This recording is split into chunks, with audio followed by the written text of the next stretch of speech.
Picture the scene. It is a wild, cold, seasonable night of March.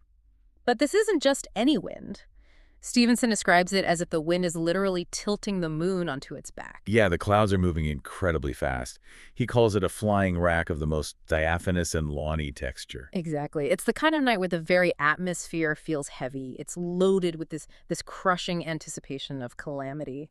And this isn't just a weather report. This is the setting for one of the most tense, claustrophobic chapters in English literature. It really is a masterclass in what we call the pathetic fallacy, where the outside world completely mirrors the internal chaos of the characters. We're looking at Chapter 8, The Last Night, from Robert Louis Stevenson's Dr. Jekyll and Mr. Hyde. And if we connect this to the bigger picture of the novel, this is the narrative crescendo. Everything that has been simmering, the odd wills, the disappearances, the strange behavior, it all boils over right here. Right. It's a locked room mystery, a siege, and a psychological horror story, all wrapped into one single evening. So let's unpack this. Our mission today is to walk through this chapter beat by beat and analyze how Stevenson uses sound, silence, and specific Victorian anxieties to build this completely unbearable tension. And it starts, strangely enough, with a moment of domestic calm that is just about to be shattered. We find Mr. Utterson, the lawyer, sitting by his fireside after dinner. He represents the rational, comfortable Victorian gentleman. He's secure in his home. Secure, exactly. And then his privacy is invaded by Poole, Dr. Jekyll's butler. And right away, the text tells you something is deeply wrong. Poole is a professional. He's been with Jekyll for 20 years. But here, he's totally rattled. Utterson offers him a glass of wine to calm him down, and Poole doesn't even touch it. He just sits there with the glass on his knee, staring at the floor. And that detail is so significant when you remember the context. The social etiquette. Yes. In this Victorian setting, the refusal of wine and the failure to look a gentleman in the face isn't just rude. It signals a complete breakdown of social composure. It's an SOS. Poole admits, I think there's been foul play. And the way he says it hoarsely. It scares Utterson. It pushes Utterson right from annoyance into genuine fear. So they head out. And the journey from Utterson's house to Jekyll's house is incredibly cinematic. The wind is making talking difficult. It's sweeping the streets unusually bare of passengers. Utterson actually notes that he has never seen this part of London so deserted. It creates this profound sense of isolation for you as the reader. It's just the two of them, the wind and this crushing anticipation. It's the calm before the storm, but the calm itself is violent because of that wind. It feels almost apocalyptic, like the city has been wiped clean of people, so this very private drama can play out. When they arrive at the square, the trees are lashing against the railing, but the real horror starts when they actually step inside the house. Right, because you expect the house to be dark, maybe asleep. Mm-hmm. But the hall is brightly lit, the fire is built high, and the entire staff, the housemaids, the cook, absolutely everyone, is huddled together around the hearth like a flock of sheep. This is a really crucial image. A Victorian household relies entirely on hierarchy and order. Servants have their designated places, the kitchen, the scullery, the upper floors. To see them all huddled together, terrified, signals that the domestic order has totally collapsed. The housemaid breaks into hysterical whimpering. The cook cries out, "Bless God, it's Mr. Utterson," just at the mere sight of him. They are desperate for an authority figure because the authority of the house, Dr. Jekyll, is gone. And Poole is barely holding it together himself. He actually snaps at the maid with this ferocity of accent, telling her to hold her tongue. His nerves are absolutely jangled, but he wastes no time. He grabs a candle and leads Utterson out the back, through the garden, to the laboratory building, the theater, as they call it. And here is where the sound design of the novel, if you will, becomes so important. The wind is incredibly loud, lashing the trees, but Poole warns Utterson to come as gently as he can. He wants Utterson to hear, but not be heard. It creates this incredible dynamic of stealth in the middle of a screaming storm. They get to the foot of the stairs leading to the cabinet that's the private room above the lab. Poole knocks, and a voice from inside answers. It simply says, "Tell him I cannot see anyone." And that is the pivot point. They go back to the kitchen, and Poole looks Utterson in the eye and asks, "Was that my master's voice?" Utterson, who is a lawyer and very careful with his words, admits it seems much changed. Much changed is putting it mildly, according to Poole. He's definitive. He says, "Have I been 20 years in this man's house to be deceived about his voice? No, sir. Master's made away with." He believes Jekyll was murdered 8 days ago. 8 days. Just think about that timeline for a second. Poole has been living with this terror in his own workplace for over a week. He reveals that who's in there instead of him and why it stays there is a thing that cries to heaven. And this is where we get the grotesque details of those 8 days. It is a classic locked door mystery. The thing inside has been crying out night and day for medicine. It's been throwing orders out onto the stairs, crumpled papers. The paper trail is fascinating. It's a desperate hunt for a specific chemical. Poole's been sent flying to every wholesale chemist in town. Every time he brings the stuff back, there's another paper thrown out, complaining it's impure and begging for the old stock. There's one note Poole shows Utterson that really chills the blood. It's addressed to Messrs. Maw, the chemists.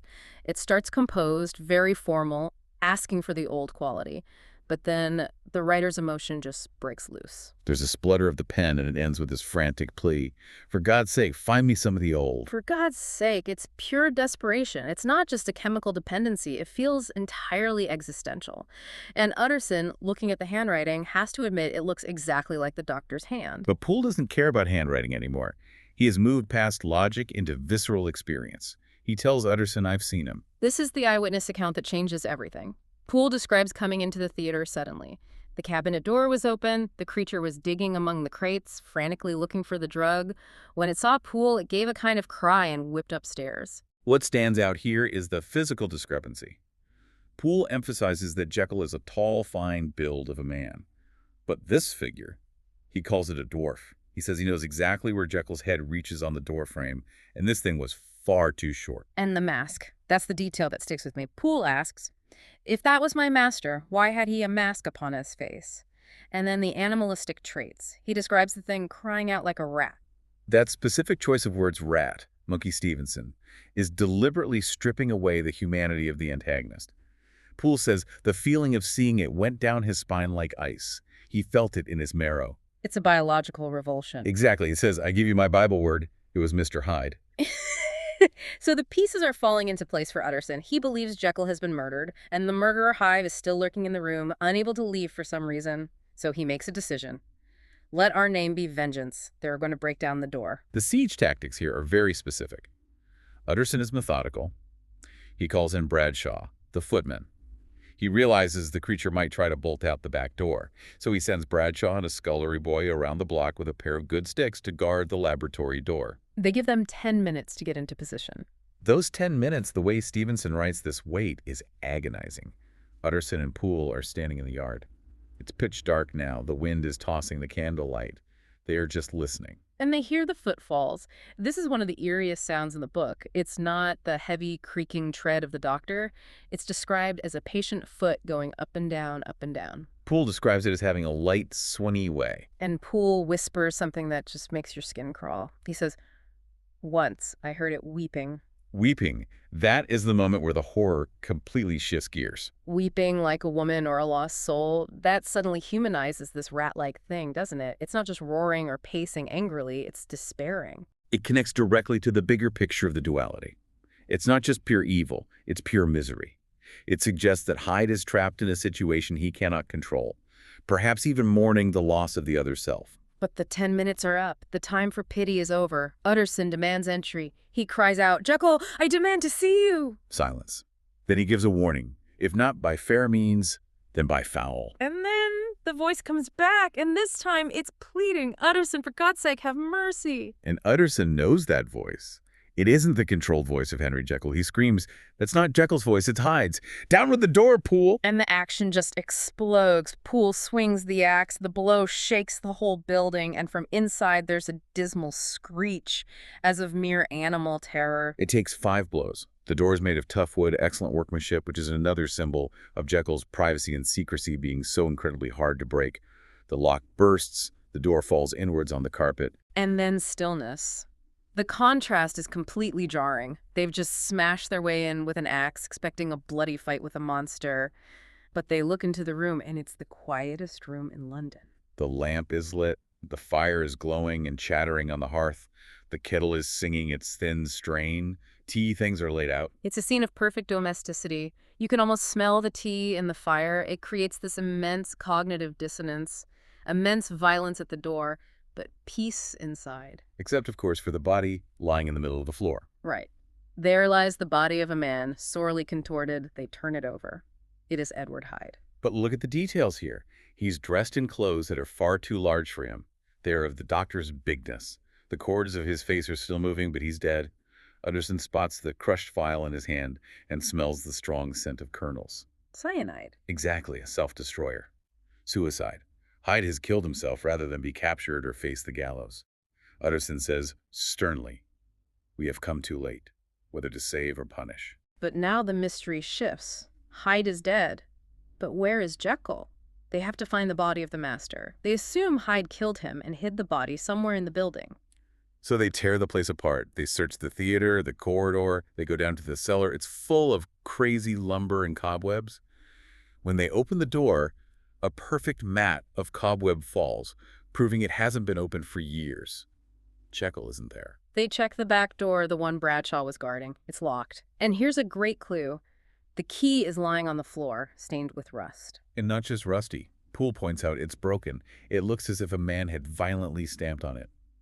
This is highly significant. It means the exit was barred from the inside. The creature destroyed its own way out. It was truly trapped. This is beyond me, Poole, Utterson says. They are baffled. They go back up to the cabinet, to the dead body and the quiet fire. And they start to look at the room more closely. They're looking for answers in the objects left behind. There are traces of chemical work. Measured heaps of white salt on glass saucers, ready for an experiment that was suddenly interrupted. And then, the books.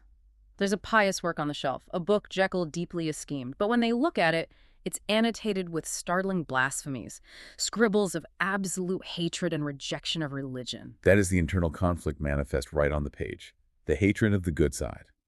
But the most unsettling object in the room is the mirror, the cheval glass. It's a full-length mirror. Poole and Utterson look into it with involuntary horror, but it just shows them pale and fearful. Poole whispers, "This glass have seen some strange things, sir." And Utterson asked the million-dollar question, what could Jekyll want with it? A mirror in a chemical laboratory is highly unusual, but we, the listeners, can guess it was to witness the transformation, to watch the identity shift, to see the face of the enemy emerging. Finally, they turn to the business table. There's a large envelope addressed to Utterson, and inside, a cascade of documents. First, the will. We remember the original will left absolutely everything to Hyde. Utterson picks this up, expecting the worst. Yeah. But he reads the name Gabriel John Utterson. He has miraculously replaced Hyde as the heir. Utterson is dizzy with shock. He says, "He has been all these days in possession. He had no cause to like me. He must have raged to see himself displaced, and he has not destroyed this document. It doesn't make any sense to him. Why would Hyde, the monster, leave everything to the lawyer who hunted him?" Then there's a note. It's dated that very day. This proves Jekyll was alive, or at least present just hours ago. The note says, "I shall have disappeared." It instructs Utterson to go read the narrative that Dr. Lanyon left. Remember Lanyon, who died of shock? And then to read Jekyll's own confession. "Your unworthy and unhappy friend, Henry Jekyll." That's how it's signed. So the immediate physical danger is over. The thing is dead on the carpet. But the explanation is all on paper. It's a paper chase now. Utterson pockets the packet. He tells Poole, "I must go home and read these documents in quiet." He promises to be back before midnight to call the police. And that is exactly how the chapter ends. Utterson trudging back to his office, leaving the servants huddled in the hall. He has the answers in his pocket, but he hasn't read them yet. It's such a powerful image to leave us with. You have the violence of the axe breaking the door, the shock of the suicide, and then this eerie, singing stillness. And I keep going back to that image of the creature Hyde weeping. Yes. That weeping changes everything about how we view the antagonist. Weeping in that room, surrounded by cozy tea things, wearing clothes that are far too big for him, pacing up and down for 8 days, just waiting for the end. It complicates the villain entirely, doesn't it? It suggests that in the end, Hyde wasn't just a monster of pure impulse. He was trapped. He was suffering. And the frantic need for the drug, the impure drug, suggests that he was desperately trying to get back. Or perhaps just trying to escape the cage he had built for himself. And the tragic irony that the key was broken. He stomped on the key to the outside world, sealing his own fate. Precisely. It's the ultimate lockdown. He destroyed his only exit, leaving him with only the poison as a way out. So, what does this all mean for us? We've seen the last night, we've seen the body, but we still don't know exactly how Jekyll and Hyde are connected. At least Utterson doesn't, not yet. He suspects murder. He doesn't yet grasp the metaphysical horror of it. That's right. He thinks Hyde killed Jekyll and stayed in the room.